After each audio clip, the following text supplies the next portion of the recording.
For today's webinar, we are going to be going over the ARMS 2020 release, some of the new features that are going to be provided in that release. My name is Devin Fowler. I'm going to be your host for this webinar, and I've got Jason Worth here as a co-host as well.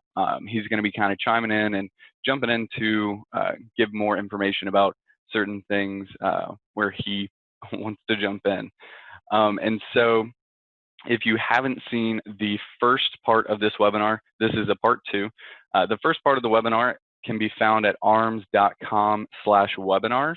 And also this webinar is going to be recorded and be posted to that same site at the end of this week.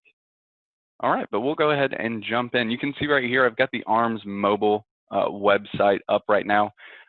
With this release, kind of what we had in mind with coming up with features and stuff to add to this was sort of questions that customers have asked us at conferences. So last conference, we had a big reveal with the new mobile look, the new ARMS mobile look. But this year, we wanted to go kind of through the notes that we get from customers, requests that we have, some enhancement requests and changes that they ask for. And that's what we were kind of looking at doing with this one. We kind of call it a quality of life release, going through and just changing a couple things here and there that we've had requests for in the past. So with this, that being said, with this webinar, we are going to be kind of jumping around into different aspects of ARMS, but I tried to make it flow as nicely as possible so you aren't getting, you know, a bunch of flashes of changing screens and stuff like that. Nobody gets dizzy, hopefully. So the first thing I do want to show you, we're actually going to go into the ARMS desktop client. Part of what we were trying to do with the quality of life outlook of it was kind of clean this up too. And you may know in the tools bar right here, there's a lot of features that were added in that people don't necessarily use anymore. And we just wanted to clean that up. This is mainly to let you guys know if you do still use that, you can go into the setup menu. And then you can find the activate module. And you can see right here, there's 4 modules that we sort of deactivated to where it doesn't show up in here. But if you do still want to use that or anything like that, you can go in and turn it on for your whole department. We just did it to kind of clean it up for everyone. All right. And then other than that, we're going to jump into CAD over here. So one of the things that is going to be throughout the ARMS system that you're going to see is changes to sites. So if you don't know, a site is what you set up if your department has, you know, a satellite campus or multiple campuses. You can set up multiple different sites for those different campuses. So we kind of integrated that into ARMS more to where you can change how your system is set up with those sites and how your users view the system with those sites. So you'll see this throughout, and one of the first places is in CAD. So if I go up to function, log on and off units, and then log on a unit, I can put in the shift like normal, and then you can see here I've got a site option. Now I've only got 2 sites, but you can put in as many as you have. And I'm just going to choose main campus. And then that's actually going to filter my common names too. So any locations that I have for main campus, that's all that's going to show up in here. If I change this to satellite campus, then it would show only common names that are at the satellite campus. So I'm going to choose department, and then I'm going to come down to units. Let me pick a unit to log on, and then another unit to log on. And another addition here to the unit log on is this little red X. So this makes it so if you are logging on a lot of officers at once, and then you say, well, wait, I didn't mean to hit Stephanie Dillard, so let me go ahead and hit that red X. And now that removes that unit from the logon. Otherwise, you would have to exit out and start over. But this just makes it a little bit easier for the dispatcher whenever they're logging on units. All right, I'll save that. And now in here, kind of like what we were just looking at where you can log units onto sites, you can see how the site shows up right here. MC is main campus and SC is satellite campus. And then the others are ones that didn't log on with the site. Now, if we come up to site display, this is going to be similar to unit display. So unit display displays them based on the unit types. I've only got one type, P for police, but if you have fire or detective or anything like that, you can filter it by this unit type. That's not a new feature. That's a feature that's already been in ARMS, but we did add in this site display where you can say, well, I only want to see open calls, available units, and information from my site. So I'm going to hit main campus, and that'll change it to where you can see it only shows available units by that site or open calls by that site. And same thing, up here it just shows you where the sites are showing. You can even come in here and choose more than one too. So if you want to see both main campus and satellite campuses, you can do that as well. All right. And another thing that where that site is going to be shown is in Mobilecad. So just like it's in this dispatcher CAD right here, if we go into ARMS Mobile and go to CAD and then the open calls list, this is going to do the same thing. So you've got a button right here that displays main campus or satellite campus. It defaults to whatever that officer logged in as. So if that officer logged in at a location at the main campus, then it's going to default to that, and they can always change it if they need to. And this will change what open calls show up in this list. We don't have any open calls right now, but this would change for them to show only satellite campus calls or only main campus calls. All right. And then we'll go back into CAD. And then another thing, let me go ahead and add in a quick call. And we'll save that. And now let me just add someone to that call. So what you see a lot of times, and let me remove Martha. What you're probably used to seeing in here is whenever an officer safety alert pops up. That's going to be based off of that call timer, if you remember. So an officer safety button would pop up and say, hey, this call hasn't been checked in 60 minutes. Someone needs to check it, and then you can hit yes or no. We've changed that a little bit for you guys to where if you come up to functions and then CAD preferences, you can turn off those officer safety alerts. So you can choose to turn those off if you want to, and that's going to be for each specific workstation, if that makes sense. So CAD preferences, you can also go into user access and take away users' ability to go into CAD preferences. That way, if you want to take away their ability to turn off those officer safety alerts, then just take away their ability to CAD preferences. Also, it bases off of the actual workstation itself. So if this workstation is set up to have those officer safety alerts pop up, then everyone will get those that work at that workstation.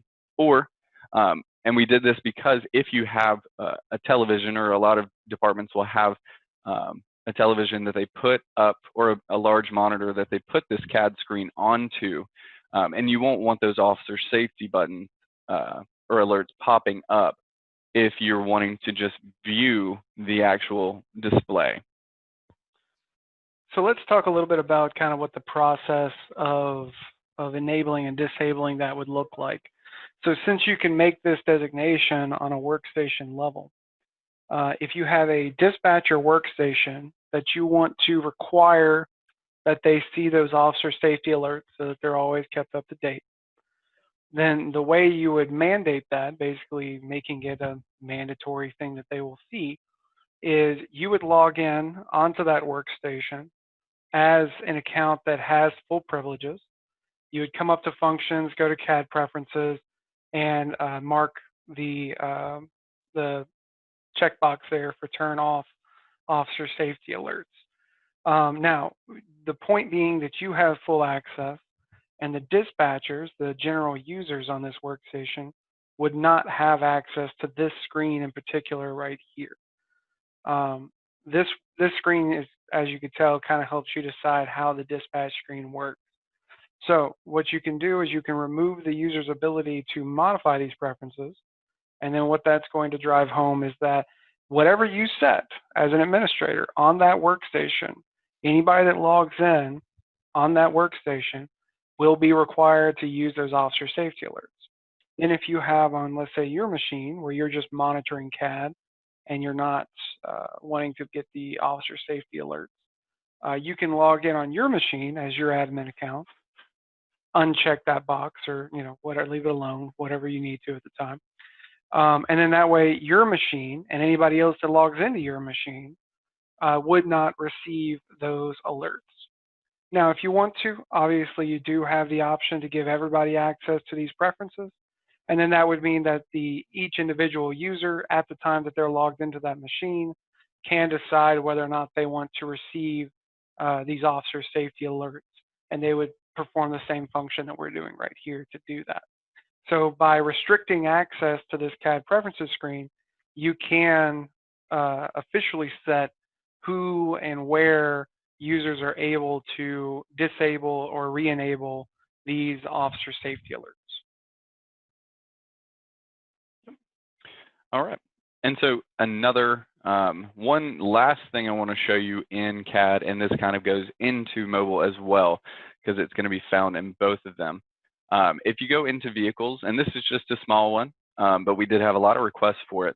We've got the insurance policy number in that vehicle. So before, you could put in the company and the phone number and some other information for the insurance, but we've added the policy number into this vehicle so that you can attach that to it if your department needs to do that. And going off of that, you can do the same thing in ARMS Mobile. So we'll go over to that side. We'll go back to the home screen. And same thing for the vehicle. Let me just pick one of these. And you can see you've got the same options as the CAD side. So now for anyone who was requesting to have that insurance policy number in there, you can put that in as well. All right, and talking about the vehicles and names section, this is going to apply for names, vehicle, and business. And this is an option that you could have in the desktop client, but it was not available in mobile until now. So if we go into the name section, you'll see at the very top, you've got a merge duplicates button. So this is a way for you to be able to go in and clean up your name section. If you have multiple that are the same in there, you can go to merge duplicate. And then we can search for a name. I'm just going to put in my last name. And I've got two Devin Fowlers right here. So I can select those two and then come up to choose merge to selected names. If you've seen this before or used this before, it's going to be the exact same. But what you've got here is you choose who you want to be your primary name, and then you choose the one that you want to delete. So you got your primary right here. I'm going to choose this one because I've got more information on this one. And then you'd come over to here and choose to delete this one. Now you can check and see what things are different. So let's say that the race is correct in this one, but it's not correct in that one. I'll choose that radio button to take this change from this one and merge it into that one. So this one would be deleted, but the race would be put into the one that stays as primary. All right, and we'll merge those together. And remember, it will remind you that you are deleting a person out of there, so it's not reversible. All right, and it says security error for me, but that's going to be because I don't have permission to do that in this system. What it would do is go through and remove that, and you would have to make sure that you have delete permissions for master names. I just don't have that delete permission yet. All right. So once you do that and you merge those names, then you can go into the name section, and any case reports that the deleted Devin Fowler was related to would now be named the new Devin Fowler with that new information added to it. All right, we'll go back to the home screen. Okay, so we are going to look at our next portion of this, and that's going to be going through case management. So we're going to come up to case management right here. And then we'll go to case. And the first thing, kind of like we were talking about before, was the site. So added into this section as well is going to be that same thing, a site. So if you come in here and you want to see only cases for your specific site, say you are a supervisor and you want to see all of the cases for that specific site, you can remove the officer name and then choose the site right here. So I'm going to choose main campus and then hit search. And now that'll only pull cases that I have with the main campus as the site for that. All right, let me choose this case and go in. And some of the changes for this are related to actually printing the case report. So this is a case report I've already gone through and filled out. And at the very end, if you do want to print that case, there's two things that you can do in here now. So in the print option, you've got print all photos. So if you do want to print your photos from that case, you can click print all photos. That'll pop up a new print with the photos and their description if you have that information filled out. And then if you come back to the case, you can also go down to print selective. So you may remember using this before in the desktop client. You can also do this print case selective here, where you choose the narrative if you want to print out the narrative only. You can choose which names print out if you want to do both of the names or just one. You can choose the vehicles, properties, and you can choose to exclude items from names. So if you want to print this out and say, I don't want to show the social security number, I don't want to show the date of birth, I don't want to show the student ID or anything like that. And maybe you don't want to show the phone number. So you choose what you want to exclude from the names and then hit print. And if that person has information there, then it would just blank it out for you. So you can see right here, the DOB, the date of birth is going to be blanked out for both of them. Social security numbers blanked out, student ID, all of that information is blanked out for those because you chose to remove that from the case. All right.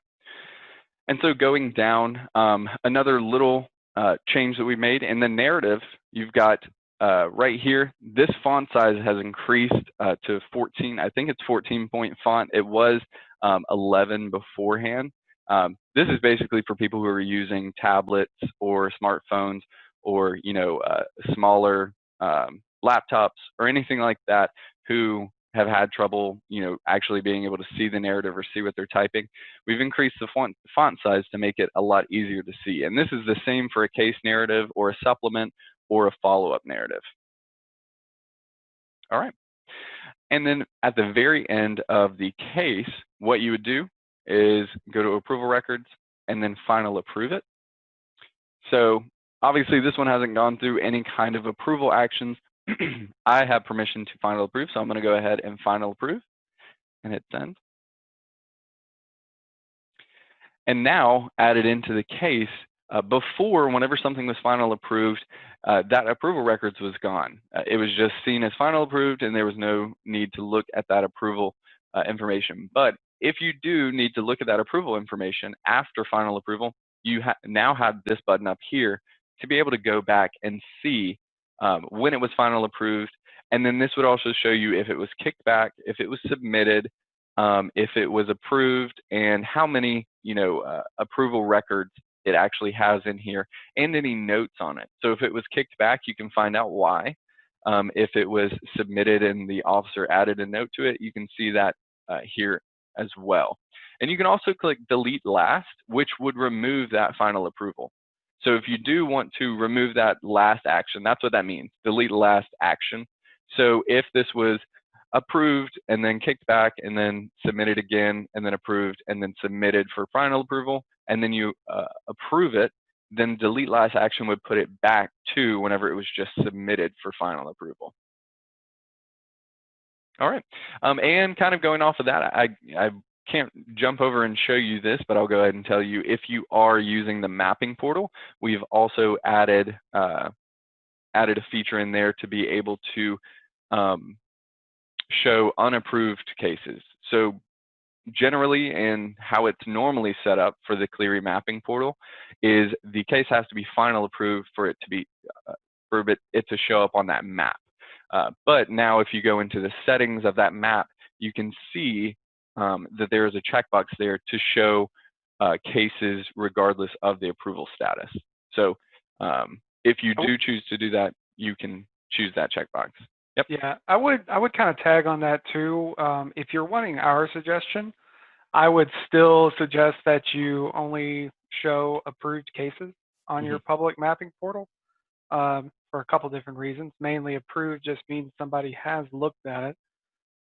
If you set your mapping portal up to where it can show any case report regardless of approval, then you're running the risk of somebody putting in a case report. And since the mapping portal is set up to do everything automatically, the mapping portal would then automatically show something that may be incorrect, may be coded incorrectly. Anything like that could randomly appear on your query daily log that you obviously wouldn't want to appear there. So I would say that we still suggest not using that feature, but we did get some requests from our users to implement something like that. For anybody that's kind of curious as to what their reasonings were, whether or not I personally agree with them, obviously there's a 48-hour window to post things to your log, and some departments have a hard time getting things approved within 48 hours. So if it's not approved within 48 hours, then it's not posted on time and you're behind on your query daily log, et cetera, et cetera. That's the reasoning of why some departments use it. If that's your reasoning, then it is a feature. Feel free to use it. But like I said, I would just point out that our suggestion would still be to use the normal approval process prior to having anything posted publicly for public consumption, basically. And I will go ahead and point out again, with this change being put in, we didn't change anything with yours. If you already have the mapping portal set up, all that showed up was a checkbox that is unchecked. So right now, it's still doing the same thing that Jason just said. It's only showing final approved cases in there. You just now have the option to take that away. But when we set it up and how it is right now for everyone, unless you went in and changed it, it is set to only show final approved cases. All right. So let's go back to the case. We are going to be going through, we went through CAD, we went through case, and now we're actually going to go into some more of the reporting side. So the rest of this webinar is all going off of different types of reporting and a new kind of reporting aspect to ARMS that has not been shown before. So for the first one, though, we're going to go through a couple different NIBRS changes. This is going to be quick, so if you don't do NIBRS, then don't worry about it. But if you do have NIBRS and you report that, this will be important to note. So we're going to go to NIBRS. This is a good time to go get some coffee, go to the bathroom. Yeah, if you don't do NIBRS, go take a break real quick and then come back. But if you do NIBRS, this will be quick anyway. So let's go into a NIBRS review. One thing in here that we want to point out to everybody and make sure that everybody understands is the action type. So in NIBRS, we've added this to the administrative segment. You've got an insert, delete an insert, and then delete. So for a brand new case that you're putting in a NIBRS review for, it's going to always be defaulted to insert because that's kind of obvious. Whenever you're submitting a new case, it's going to be inserting into your DPS information, which you send to DPS. The other two are going to be for if you're resubmitting that case. So if something changed with the larceny, you found out that something was stolen, but then it was recovered a couple months later, then you come in, you would choose to delete and insert, and then you would choose to resubmit. What that means is it's going to delete what you already submitted and then insert this same case, but with the added recovered property to that. So that's how NIBRS expects you to do it. They want you to send a delete to remove that case and then submit that case again with the added information. And then delete is just going to be something like an unfounded case or something that needs to just be removed from your department's information. So 90% of the time, unless something weird has happened with a case report, this field won't need to be used. Right. A case report will start its life as an insert. it will automatically be submitted whenever you run your export at the end of the month, the end of the week, however often you do it. The only times we're going to be using this is if we need to make a change.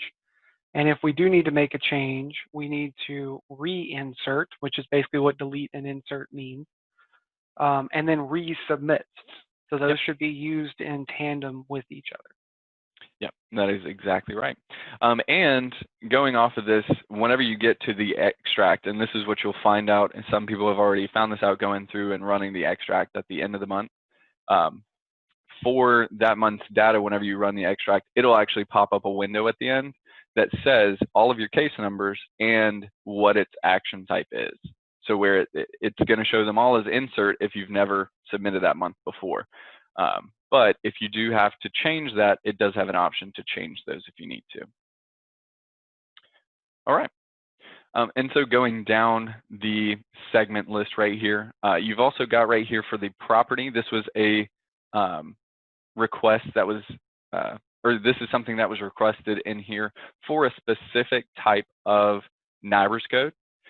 You can come in and you can add in a recovered property. Let's just do a random one, not a $2,000 bicycle. There we go. About to say, why are you buying $2,000 bicycles, Devin? Very nice bicycle. Ooh. You can add in a recovered property. This is going to be for NIBRS code 280, which is stolen property received, which means you recovered something that was stolen. Not that you caught someone stealing it and then recovered it, that you just recovered something that was stolen. And that's going to be NIBRS code 280. So this, we made a modification to allow for you to be able to put a recovered property without a stolen property. All right. And then right below that, the last one that I'll show you in here is going to be the completely unknown offender button.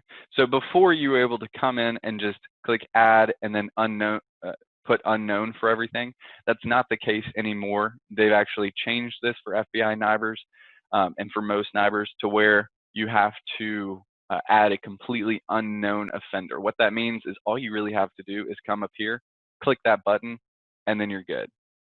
Then you're done.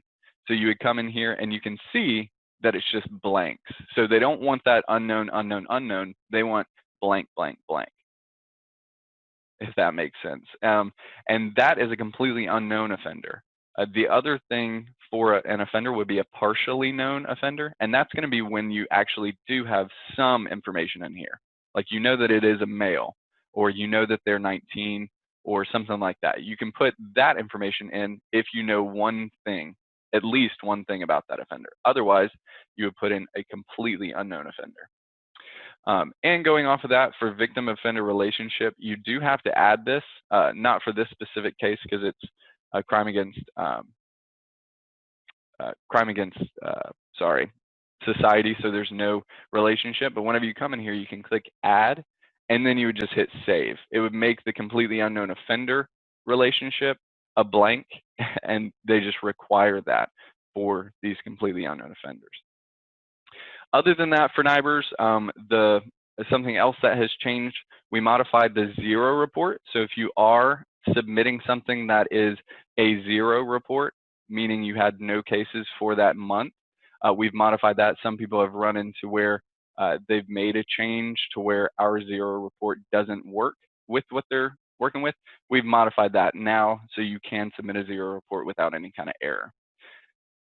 All right. And then the last thing I'll mention, for anyone who is using NIBRS, we've gotten a lot of questions recently about what NIBRS version you are on. Any person on this version or on any 2020 version of ARMS. So if you've been upgraded from February until now, you have NIBRS 2019.1. Or if you get upgraded to this 2020 version, you will have 2019.1. Okay. All right, so anyone who isn't reporting NIBRS, you can come back. You can come back from your break, and we are going to jump into some more reporting. And the next part I want to look at is Report Center. So for Report Center, this is a small one. We went into some other information for this before, But you've got the reports management option over here. Now, you will have to give yourself access to that if you don't already have access to it. But reports management is where you can come in and you can actually see, search by the report name, see what type of user or what type is the owner that made it.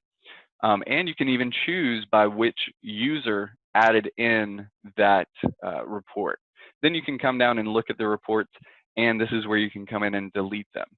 So if you do have a report that you want to go in and delete, or say someone added in duplicate reports and you just want to find their reports and then go in and delete them all, you would just find the report to delete and then click on the delete button there. All right. And then one other small one for Report Center is going to be the property evidence inventory report. This is just one that we have had a lot of departments use for their evidence.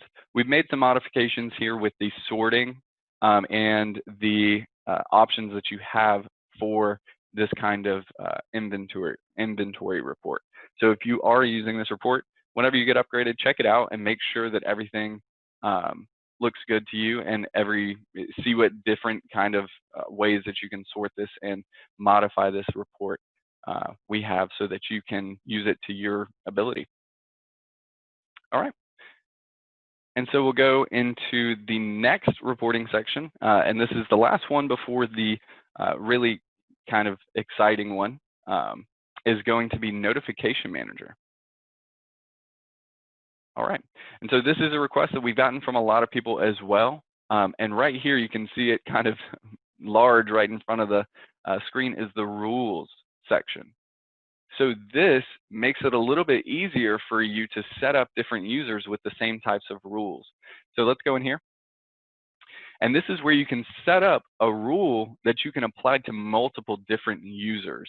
So you can see here, I've got a couple set up for NIBRS cases. So if you have a lot of users that you want to send email notifications to them for NIBRS specific cases or NIBRS reportable cases, same thing with Clery cases, or let's say detectives, or if you want to just send everything to someone, or split it up by site.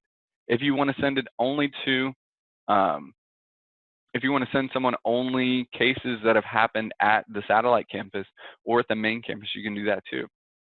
So if we come, I'm going to just do everything. So you can come in, choose whether you want case log, CAD, choose what crime codes are chosen right here, or that will be sent out to the people. And then choose what locations you want for those notifications. And then the big part at the very end is choosing your subscribers. So here I've got me as a subscriber, but what if I want to set up 14 other people with the same rule? I can uncheck that show selected only, and then come in and just choose all of the users that I want to set up with these exact same rules. You can go in and modify them for that specific user, but this is just an easy way to be able to set up a specific rule for what crime codes and locations someone gets, and then just give that same information for the rules to a lot of other people in the system. And you can even come in and search by their name or their email. Just makes it a lot easier. And we do have documentation on this too that goes into it more if you do have questions on that.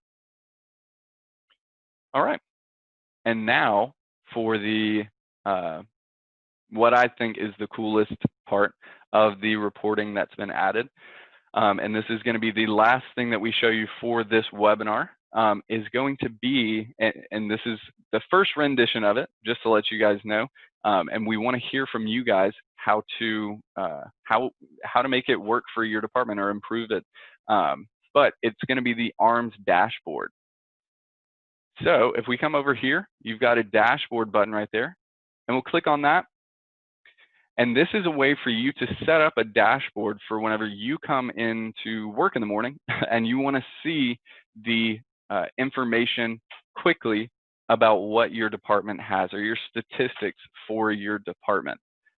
We've had a lot of requests for this type of thing, and we've got it set up a little bit for my specific workstation. So you can see right here, a couple of the ones that I have.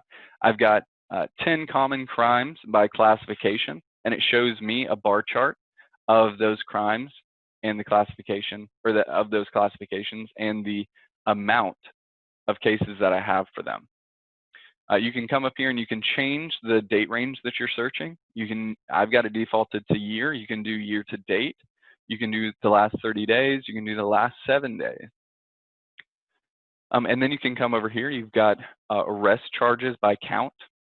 You can see over here, it shows you a pie chart. You can even see which ones are related to it over here and the specific number involved. So I've got 8 drug narcotics violation arrests for the year. Of course, this is just a test machine, so I'm not going to have as much as most other people. And then you've got incident by location. And this shows you a bar chart of each incident by the locations that they happened at. So one thing you'll notice about these is right here, this is for case report. This one is for arrests, and this is for CAD incidents. So that's going to be the 3 big things that we have in the widgets. And you can see I left this one blank so I could show you what it looks like to create a new one. And what you would do is just hit the plus button. And then you can come in here, you can search by the names. And these are just some that we set up already for you guys. You can come here and choose the category. So if I want to see arrests, I can do that and choose which arrest report I want to pull. Or if I want to do CAD, I want to see all of the reports for CAD. And then finally, if I want to see all of the reports I can do for cases, this is what we can see. Now, these are specific reports that we've actually gotten questions about and requests for to be able to have in the dashboard. So we tried to make it to what you guys requested and what you guys wanted. And whenever you get this upgrade, you can check those out and see how they look for your department, and let us know some ideas and some other reports that would be beneficial to everybody. To kind of drive it home too, in case Devin wasn't clear enough on it. So when Devin's looking at his dashboard, this is what he sees. If I log in to Devin's test system here, I can customize my own dashboard. To where I can see the things that apply to me, which may differ than what applies to Devin. So a chief could have a nice general idea of everything that's going on here. A comm supervisor could have 4 specific things just for dispatch that are notated in here. An officer, maybe a shift lieutenant, something like that, could have something specifically just for, what officers have the most cases, what are my major crime types that we're looking at right now, things like that that they may be working with. So each of these dashboards for every single one of your users can be different and can be kind of curated to meet up with whatever it is that they're needing to do or needing to see as far as their summary information is concerned here. Yep, that is exactly right. And that's a good thing that I did not mention. Just being able to customize this for yourself makes it even easier. So all of this stuff is not going to show up for everyone. So the next person that logs in is going to have blank ones that they can customize for themselves too. All right. And then the last thing I'll show you is right up here for the auto refresh. You can set this to automatically refresh every 5, 10, 15, 30 minutes. So I've just got it off, but you can always hit the refresh now if you just want to see the correct stats for that moment in time. Okay, so that is it for today's webinar. Let me go ahead and bring back up the PowerPoint so I can walk you guys through the Q&A process. All right, so for the Q&A process, you should be able to move your mouse around on the screen, and then you'll see down at the bottom, you've got that participants button. If you click on that, it'll open up this sidebar where you can click raise hand right here. And then once you raise your hand, we'll be able to unmute you, let you ask your question, and then finally mute you so the next person can ask. All right, let me go back to Q&A, and we will go ahead and get started with the Q&A portion. So we had a question from Cassandra. We can go ahead and hit her up. Cassandra, do you still have a question? just send you the invite. Hold on, Angie. Hello. Hey, yep, we can hear you. Cassandra. Hey, how you doing? Doing fine. How are you doing today? Good. Good. So I had a question, but you answered one of them because I was trying to see what version you're in because I have a lot of the mobile, but not the desktop. Uh-oh. And then the second one is the insurance policy on the vehicles.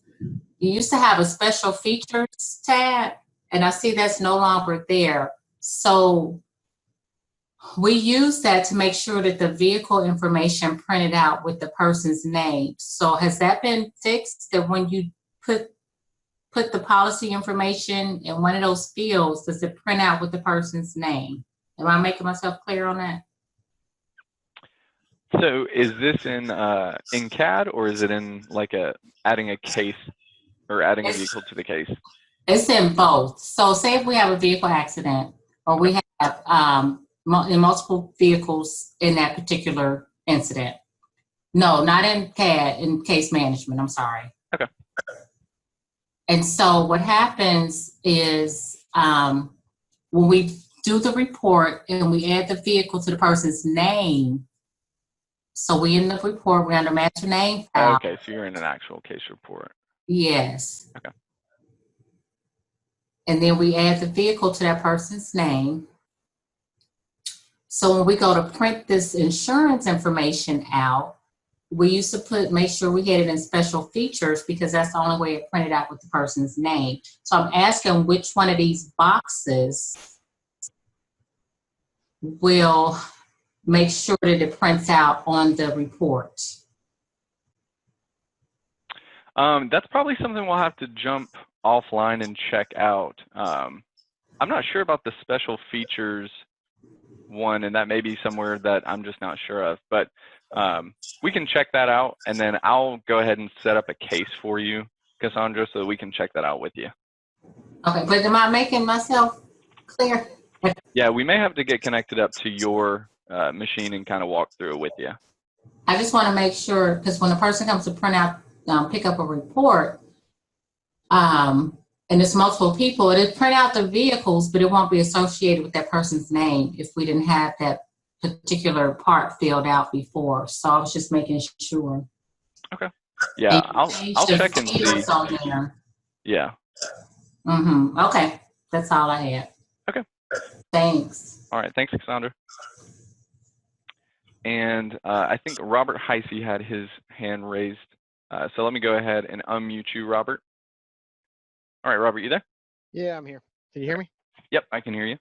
Okay, so you quickly mentioned the narrative font size going from 11 to 14. Mm-hmm. Does that translate over to the printed version as well? I believe so. I don't know for sure, and I can check for you and let you know. Okay. But I'm pretty sure whenever we print it, it is larger in there. Okay, because it seemed like when we printed, if we had long narratives, that it would truncate, or the font size would get smaller and smaller the longer the narrative was when we printed it. Okay, gotcha. Yeah, I'll test that out on our side. This one's not printing the narrative right now. Let me do print selective. I'll probably have to test it out with a longer narrative, but it looks like that narrative is larger than it used to be, because I know it was a lot smaller back then, but I'll check and make sure. Okay, I appreciate it. Yep, no problem. Looks like we have a couple questions in the chat as well here, Devin. Okay. All right, so one of the questions was, where is the documentation for the Clery reports? I'm not positive about what that question means. We do have documentation on our support site, if that's what you're talking about. So we can get you that information there if you need that, Mary. And then the other question was from Mel. And Mel, this webinar is going to be posted this Friday, along with all the other webinars that are coming this week. You'll get an email about it too, so you can also share that email with them. but it's going to be posted to arms.com/webinars.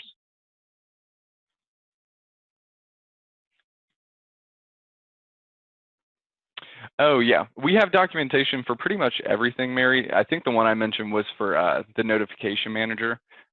So we do have a document for the notification manager on the support site. I can send you that, or I'll go ahead and get an email. If you send, we'll get your email and then send you a an email basically with the documentation for notification manager, and then you can let us know if there's any other documentation that you need. All right. And then we have another question from Ivan Siap. Let me go ahead and unmute you, Ivan. All right, you there?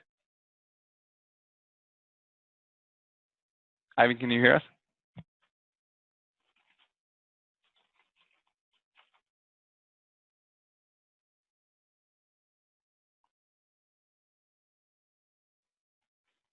For Mary's question, and Ivan, you can go ahead and send a question in the chat if your mic isn't working. For Mary's question, she asked, can I add users with their emails to the daily incident reports, or do they have to be already be in the database? If that's for notification manager sending out like a daily summary in there, they do not already have to be in the database. What I always say is for notification manager, someone just has to have a first name, a last name, and an email, because that's really all that's required to be able to put that into notification manager and set them up to receive notification. Yep.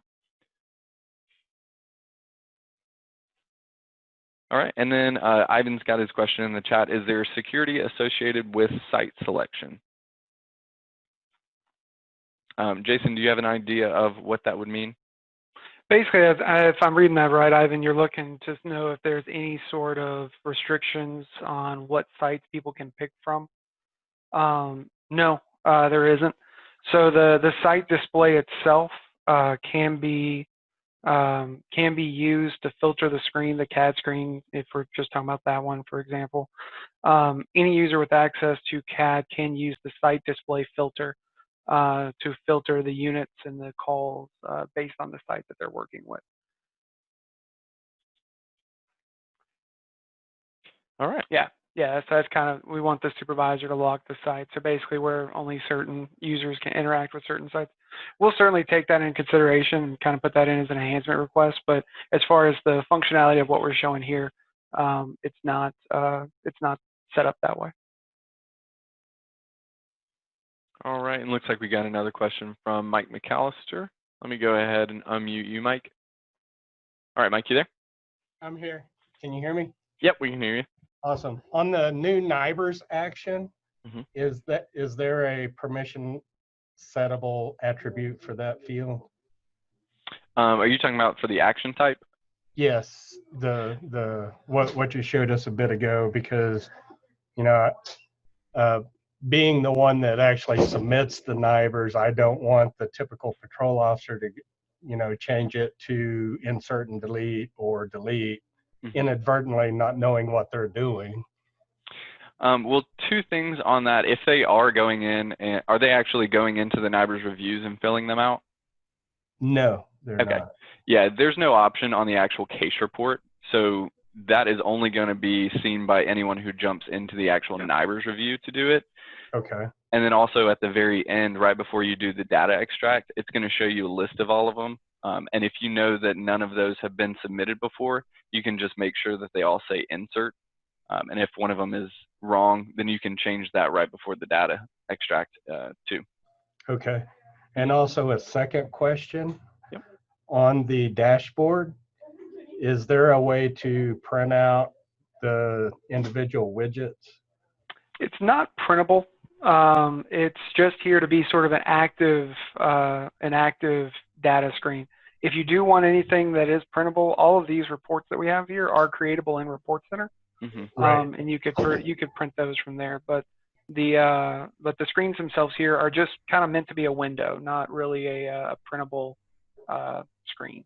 Okay, I wasn't sure if the little eye circle maybe had that feature, because if something pops up, you could like quickly print out that widget and say, here, Chief, this is what I'm talking about. Yeah. I mean, if you really wanted to get into it on the browser, you could always do a Control P and print from there. Right. The format would be weird, but it would be kind of an ad hoc solution there. But no, Okay. there's no like pretty version of a printable dashboard. Okay, thanks. All right, no problem. Devin, I also went ahead and tested out what Cassandra was talking about. The way you were adding in a vehicle a second ago does print it out connected to the person's name. So there's no additional information that you have to add in. As long as you're adding it in as a linked vehicle to the master name file, it will show the vehicle linked to the person in the printed version of the report as well. Okay, perfect.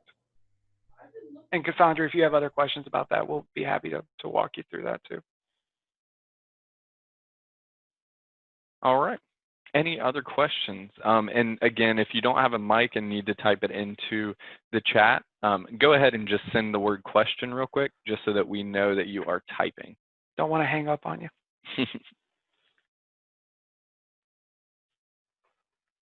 I'm kind of surprised nobody's turned on their mic and said, long time listener, first time caller yet.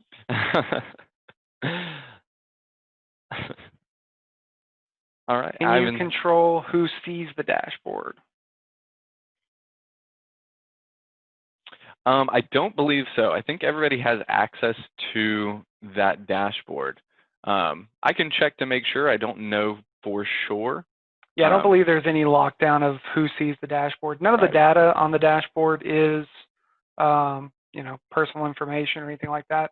It's all going to be categories and statistics. See if I can talk today.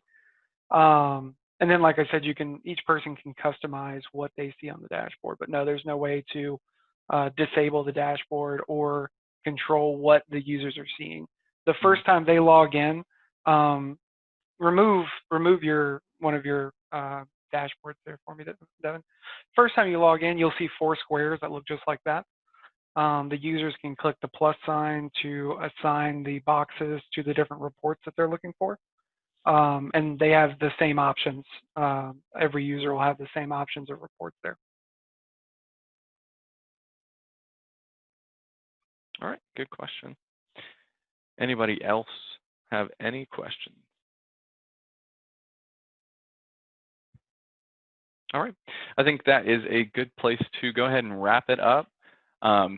So again, this will be posted at arms.com/webinars this Friday, and you'll also get an email about that as well, along with the webinar that we're having tomorrow and the webinar that we have Thursday. So if you haven't had a chance to register for those, you can find those at arms.com and go to events, and those will be on our events calendar. But other than that, if you guys have any questions, please reach out. Let us know. You can always give us a call at 1-800-776-6783, or you can email us at support@arms.com. Other than that, I hope that everybody has a great day, and I hope everybody stays safe, and we will talk to you guys soon. All right. Thank you, guys.